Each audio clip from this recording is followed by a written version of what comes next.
gaya ng sinabi ko kanina, i-ready nyo yung portfolio nyo. Ayusin nyo na yung LinkedIn profile nyo. Yan, ganun. Ano pa ba? Yung resume or CV nyo, ready nyo na rin. At marunong kayong mag-ayos ng mga ganun para during interview is madali na lang, di na kayo magiging alilaga. Paano pag pinagpasa kayo ng resume, CV, ready na, or portfolio nyo.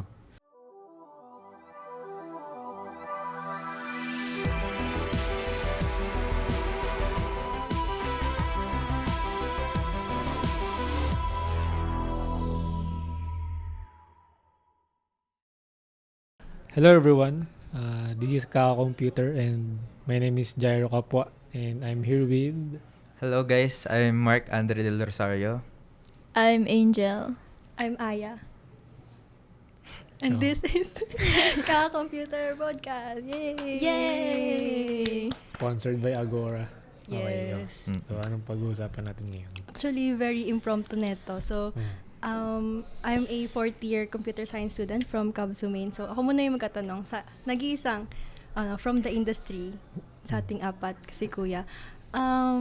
Actually, napag-usapan natin to kanina. Pero, anong advice mo sa amin bilang future tech?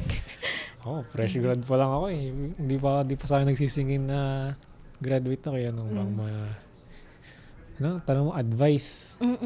Okay, ang advice saan ba? Ang advice saan?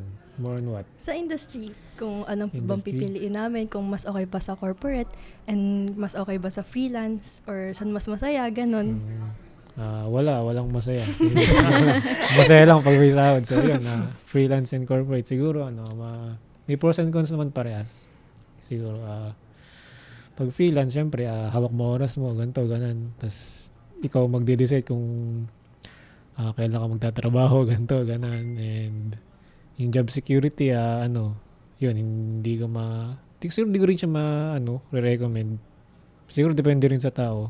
If kung mas gusto mo. Kasi pag sa corporate ka, parang yung job security mo dun, okay kasi parang tuloy-tuloy yung trabaho, tuloy-tuloy yung project. Pag freelance, ikaw mag-reach out sa mga client, parang ganan. Depende sa'yo kung anong mas gusto mo talaga. Ayun. So, kung marirecommend ko ba yung freelance, okay lang. Okay lang naman siya sa akin. Masaya naman ako sa freelance. And kung mag-corporate ako, okay lang din. Basta okay yung sahod. Yun, ganun. Yun lang naman talaga importante. Okay yung sahod na gusto ko eh. So, hindi man sa akin nagmamatter kung corporate or freelance. Basta nakukuha ko yung gusto kong sahod. Yun lang. Hindi okay tayo dun. So, saan mas mataas yung sahod as a fresh grad? Saan mas Fresh grad, siguro depende pa rin. Kasi kung sabihin natin corporate company, tas may entry level kasi. Siguro kung sabihin natin corporate company, tas foreign versus local. Siyempre, mas pipiliin ko foreign kasi kung i-differentiate ko silang dalawa, pag sa local kasi, dami nilang tanong na parang irrelevant na sa position. Gaya nitong recently, in-interview ko nung una. Mga technicalities about sa mga tools. Okay naman, nasasagot ko. Nung pahuli na, yung mga tanong nila parang parang ako nag-entrance exam sa mga college, yung mga logic na gano'n, yung mga pinapasagot sa akin, ganito. Siguro siyempre, sagot lang ang sagot. Yun, ganun sa pag, local. Pag ang interviewer is local, ganun yung mararanasan mo. Daming tanong, ganito, ganun.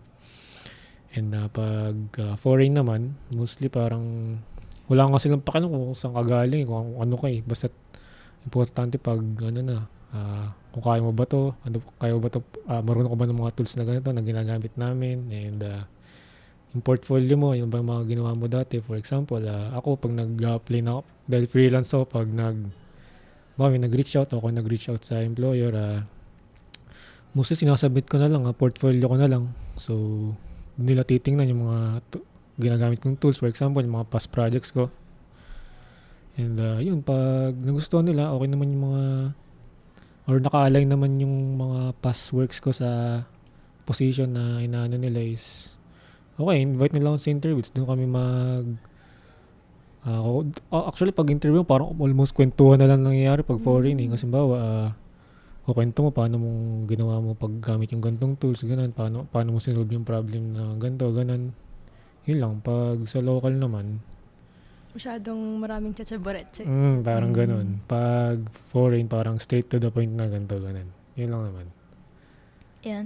So, for me, how's life po after graduation? Kasi like, as a fourth year college student na akad sa bahay lang yun na atubag. Medyo very foreign and medyo intimidating po talaga yung world after graduation. Medyo nakaka-trigger nga po yung word na job.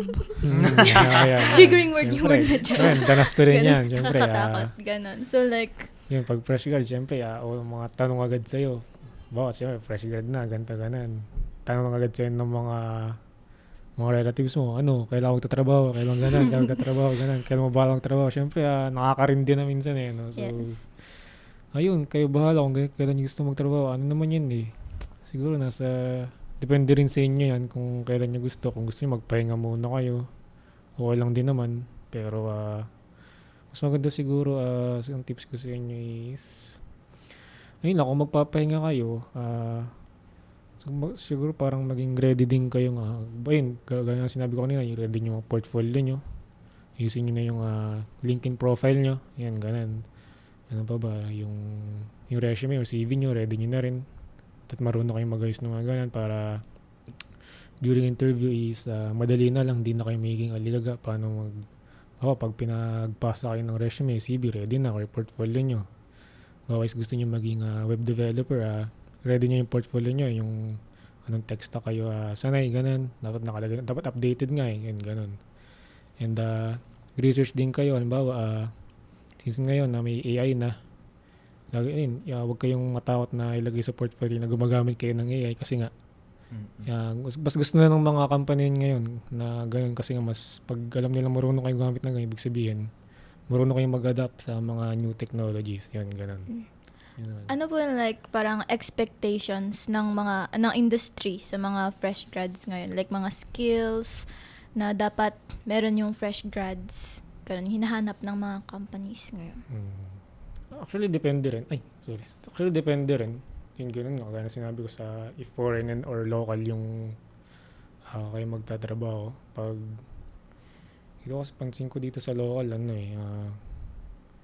dito sa local, masyado sila nanlolobol ng mga ng mga fresh grad. Kasi alam nila yung mga fresh grad ngayon, matatalino na talaga. Like, marami na nang alam na mga tools and technologies na or frameworks na ginagamit.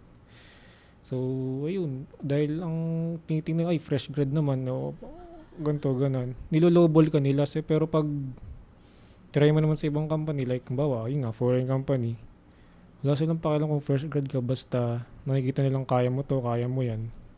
Yun, okay naman yung pag nag-demand ka ng sahod na gusto mo, bibigay naman nila. Pero tips ko lang, dahil fresh grad kayo, huwag muna kayong tumingin kung sa sahod, kung malaki o hindi. Gaya nga nung nagbigay ng tips sa akin dati na mas magpag-focusan niyo is kung may growth ba sa company na to, ganun. Kasi yung sahod na gusto niya, makukuha niyo din naman yun in the long run pag nag-growth na kayo or mas, paano bang tamang term doon, yung nag-gain na kayo ng maraming knowledge and experience, yun, mga ganun. Yun lang naman. Are you a one-day millionaire type of person? Don't worry, we got you. Track every peso, see your spending in seconds, and finally stay on budget. With FinShark, finance has never been this easy. Download FinShark today.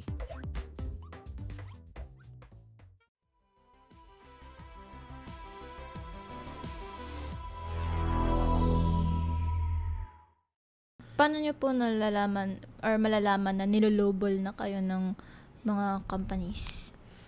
Halata, pag halimbawa, so parang minimum wage na tapos sobrang dami nang gagawin, ganun. Parang daming responsibility, parang yung sa responsibility niyo pang pang limit level na, hindi na pang junior, tas ang perang ka 18K. Ano yun? Parang ganun. Ganda-ganda ng portfolio. Hindi na makakabuhay. Hindi na makakabuhay yan. Gano'n sa inflation ngayon, tas gano'n over sa'yo. Hindi na yun. Yun, mag-research din kayo kung paano, bang ngayon. Like, tamang salary ganun. Aralan nyo din yung yung salary negotiation. Parang, Hindi pwedeng ganun. Hindi ako pumayag sa ganun sahod kasi ganito yung value na kayang ibigay sa company nyo. Ito, ganun. Yun, pag-aralan nyo rin dahil fresh grad kayo, expect nyo, maraming fresh grad na IT rin or Comsci. Pag-aralan nyo rin, paano ba ako mag-i-stood out sa iba kong candidates.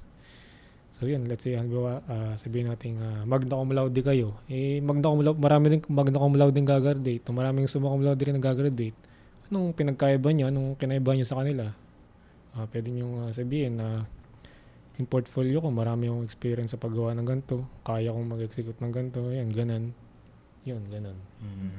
Portfolio talaga nag-i-stood out ngayon. Parang halos sa mga na-apply ko, wala silang pakialam sa mga Sa grades. Sa grades, yeah. grades, Kung may kung may tres, honors ka, kung with honors ka, or kung may mga certification ka, may mga certification ka, paano mo nagamit? Tinala na, papasok yung mga okay, may certifications ka nga, paano mo siya na-apply? Nagagamit mo ba talaga? May hands-on experience ka? Kung meron, nasaan? Doon mo napapakita yung portfolio mo, yung mga projects na ginagawa mo. It's either bayad yan o hindi, o kung case studies mo lang. Yun. Okay yun. Doon sila na-ibra sa portfolio talaga. So, sa akin naman po, tanong po kay Kuya Jairo tapos kay Ate Aya po. So, ano po kami, since third year po kami, may thesis po kami. Nasa na po kami, parang writing in progress sa chapter 4 at 5.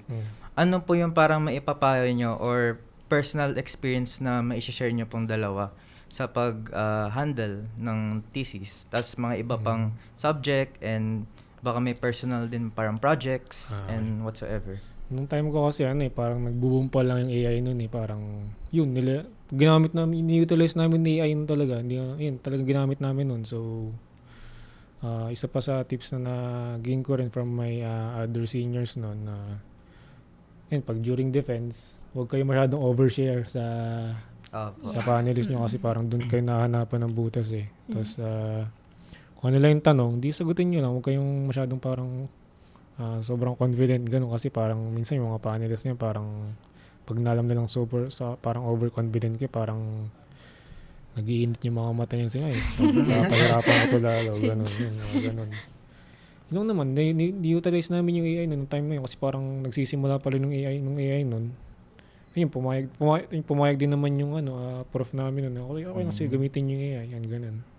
Na hindi naman totally na nirecommend na AI ang gagawa sa lahat. Kumbaga parang kami pa rin yung gumagawa pero parang ini-improve namin siya gamit yung AI para mas Parang mabilis yung tool lang deliverable. talaga siya. Yan, ganun. Tama. So, how about you po, Ate Aya po? Sa akin, magkaiba tayo ng curriculum kasi yung OJT nyo ba 4th year pa? Opo. Sa amin kasi, Sa akin. yung OJT namin, mid-year ng 3rd year sa 4th year. So, wala kaming bakasyon. Tapos ngayong 4th year, buong year, thesis kami. So, just like you guys, I'm still writing the chapter 4 and 5 Okay. ngayon. And then, sa amin kasi, parang mas nahirapan pa ako sa pag-accomplish ng forms sa defense and sa mga sa Chabureche. Kaysa sa mismong pagsulat ng thesis. Nakaka-stress siya. Opo. Legit Paano lang. ba ginagawa ang thesis niyo? Parang may nakasign sa papers, may nakasign sa mga magde-develop. Yun, Paano yung ganun? thesis, okay siya. Kasi parang ang dami namin background, may SOF-Eng 1 and 2 kami. Ganon. Pero yung mga forms na pag mapa-approve ka ng title, tapos ang daming signatory. Tapos kailangan sunod-sunod. Yung mga Tas, appendices, mga ethics form, mga ganun. tapos lahat yun sa faculty, intayin mo yun. Parang 9 a.m. pupunta ka school. Tapos makaka-uwi ka 6 p.m. na kasi iintayin mo yung mga signatory kung kailan sila free. Ayun, yun yung pinaka nakaka-stress sa akin. And then, ang narasan ko naman, nung outline defense namin, parang ang tagal namin, parang dapat 45 minutes lang yung defense. Yun yung allotted time, kada group. Sa amin, parang 1 hour and 45 minutes kami. Grabe. Parang 30 minutes doon, yung defense namin, and then the rest, Q&A. Q&A from panels. And yung sa amin kasi, yung topic kasi namin is IoT. Bale, algorithm siya, and then, algorithm siya ng Comsci. Tapos, meron siyang IoT na kasama. And yung mga professors, since di ba yung IoT sa computer engineering siya, hindi sila masyadong familiar sa algorithm and sa hardware na ginagamit namin. So parang isa-isa yun, pina-explain nila. even though, na-explain na namin siya sa methodology. And then parang kailangan pa rin nilang i-clear. And then okay lang naman yun. Pero parang nakaka-nerve-wrack lang siya. Kasi parang ang tagal namin na nag-explain. Tapos, ayun. And then defended naman. So, yay! Congratulations. Ayun. Pero may chapter 4 and 5 pa. True. Mas mahirap yung development. And then, Oo. ayun, good luck sa atin, guys. Sana tapos Okay. natin yung Sa thesis atin. natin. Kaya yan. Kami kasi magkakaibang grupo kami. Opo. Kayo naman, ano namang experience niyo dun sa chapter 1 to 3? Chapter 1 to 3, sa amin kasi, nag-ano talaga kami. Nung una, hindi namin na-defend yung pinaka-idea namin. Parang, ang naging, verdict is, magre-title talaga kami. Tapos, binatak na lang namin ng siguro 1 week. Yung Grabe. 1 week, chapter 1 to 3. Grabe! Para, lang yun, last week. So, ayun, medyo stress. Pero, sa totoo lang, yung expectation namin napakababa. Dun sa parang pinakabagong, namin, idea na title. Which is more on about sa sa logistic side, yung i-implement namin. As ayun. And in the end naman, naging okay naman siya. Defended. Pero, ayun na lang. Bahala na lang mamay. Sa susunod. Ayun, so kami po, well, medyo, di naman smooth sailing, pero like smooth sailing medyo yung namin. Kasi, magaling po kasi yung mga kagrupo ko, ganun. Tapos yung thesis namin is, yun kung may nanonood man ito. Ganon. I advise na dapat yung thesis nyo is really well scoped. Ganon. Tapos katulad nung sabi ni Kuya kanina na parang do not overshare. Give lang yung parang minimum na para hindi kayo mabutasan ng panelist nyo in case. Ganon. So, yun lang ba yan? Yung gaya ng to wrap it up. Advice ko sa inyo is, yun lang. After graduation, yun, pahinga muna kayo kung masyado kayong napagod sa capstone nyo or sa OJT nyo. And yun, enjoy nyo lang and maging ready kayo. Ready nyo portfolio nyo, resume nyo. Yun lang, tsaka may leverage nyo, utilize nyo lagi paggamit ng AI as a tool. Huwag kayo mag-rely lang lagi. Yun lang. True. Okay naman yun. Okay naman job market ngayon. Ayun, sabi sa labas, Kaya wrap up niyo na daw. mag- Pero may last question ako. Okay. Anong Sige. hardest subject na na-encounter niya? DSA. DSA, Sa amin, hindi. Oo. More on math talaga. Analytical Ah, geometry with calculus. Uy, same! DSA Math at DSA Math at analysis, tapos AGC. Sa akin, analytical Sa geometry, automata. sa akin DSA at What? Rizal. Automata. Ay, wala, magre-result pa lang Wala pa kami. kami. Dos ako dyan eh. Mm, Yun talaga yung sa Rizal. Ano yun? DAA, saka PL. Programming languages, saka design and MA of algorithms. Sa amin kasi yung sa tawag dito, sa DSA, parang sakto lang siya. Hindi masyadong parang linaliman. Ayun, more on talaga yung mga minor subject pa yung mahirap. Okay. Yun Yun na. lang po. So to wrap it up, that's the episode. So, ayun. Thank you for listening. Thank you for listening. Alright. Bye. Bye. Thanks to our sponsors, Agora, Finshark, Tutorials Dojo, Young Satio, Amazon Web Services User Group Philippines, and Facebook subscribers. On to our next episode.